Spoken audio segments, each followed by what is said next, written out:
Hi everyone, thank you for joining me today. My name is Lauren with the Coffee Cake Quilt Company, and today I wanted to discuss thread. I do order exclusively from Hab+Dash.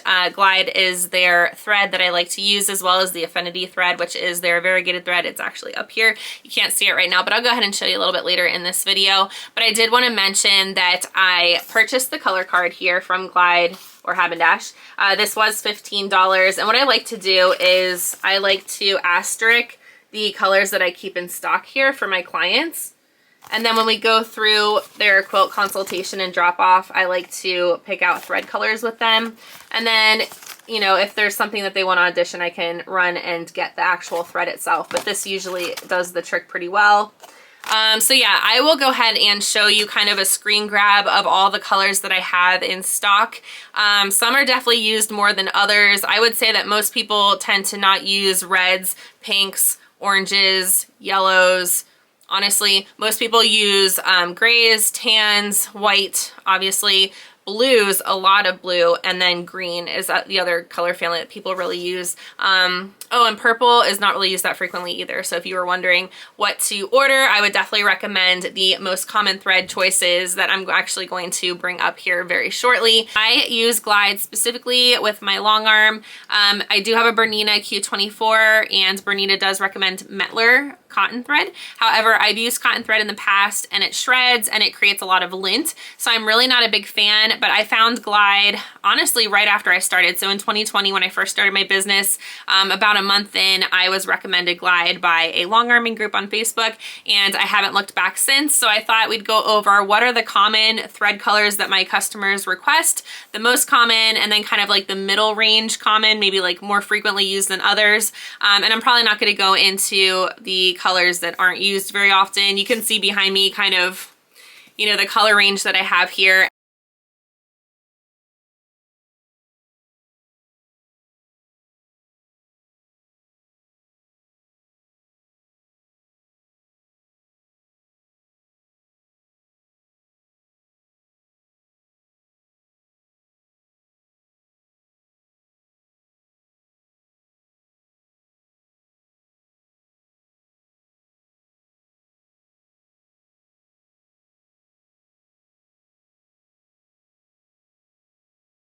And then I do have an order that I just got in from Glide. They recently increased their pricing, I think on the 3rd of February. And so I decided to just go ahead and put in a huge order for the year. And then also, of course, I have all the thread behind me, and then I also have more thread over on a bookcase as well. But I just figured I would do that so that I didn't have to raise prices or anything for my clients. So yes, let's go ahead and dive into our most commonly used thread colors here at Coffee Cake Quilt Company.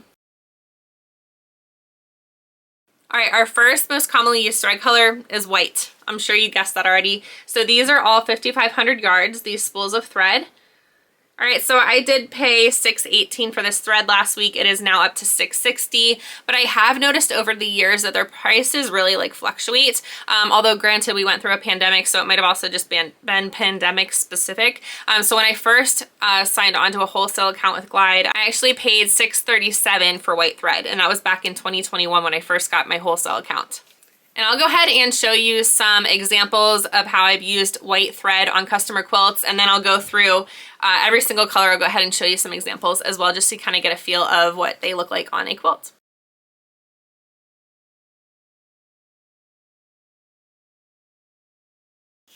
Our next common thread color here is linen. Okay, this is very highly requested.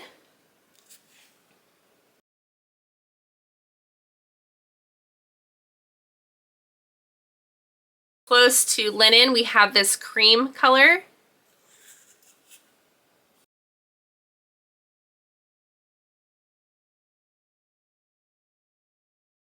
All right, so that's it for the whites and tans that are commonly used here in my business. And then we kind of get into the grays. So here I have bone. This is a really interesting color. It is what I would consider to be a gray, but it's also kind of white. It kind of morphs. It's almost like a light pink.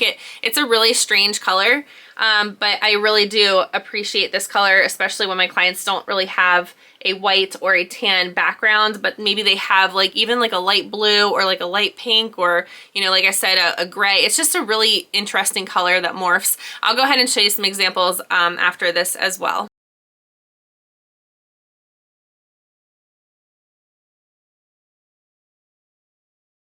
All right, my personal favorite gray is Cool Gray 3. I recommend this all the time to my clients.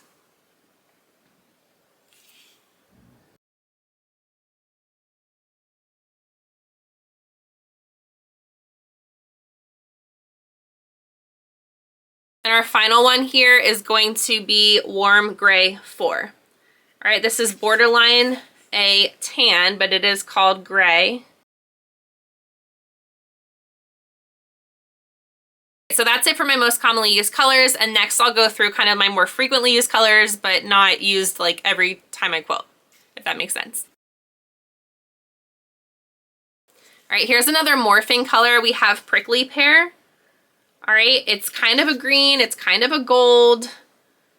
All right, Prickly Pear by Glide. This is another morphing color. It is so interesting if you have, you know, obviously chartreuse, because that's really what it is. But if you have green, or if you have even some kind of like, there is a military gold color, but if you don't have military gold on hand, Prickly Pear does a trick as well for a gold. It's really popular for Christmas time, especially. I've had some like army quilts that have used this, so I definitely recommend this one. Staying in the green color family, we also have Celery. Celery is a very light green. This is also a very popular choice.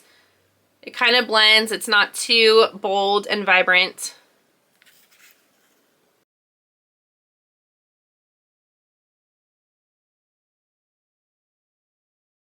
Next we have Magic Mint.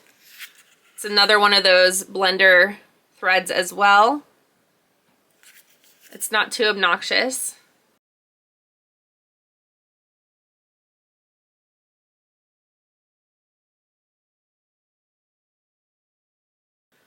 Steel Blue is another common blue that people use.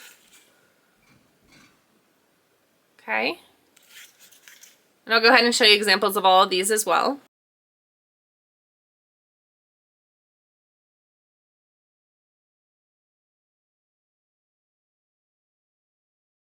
Sand Dune, which is a darker tan, but this is a really common one, very pretty, almost gold-like as well.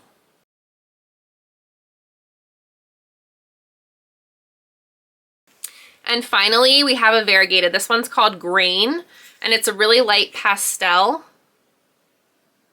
I'll show it to you up close.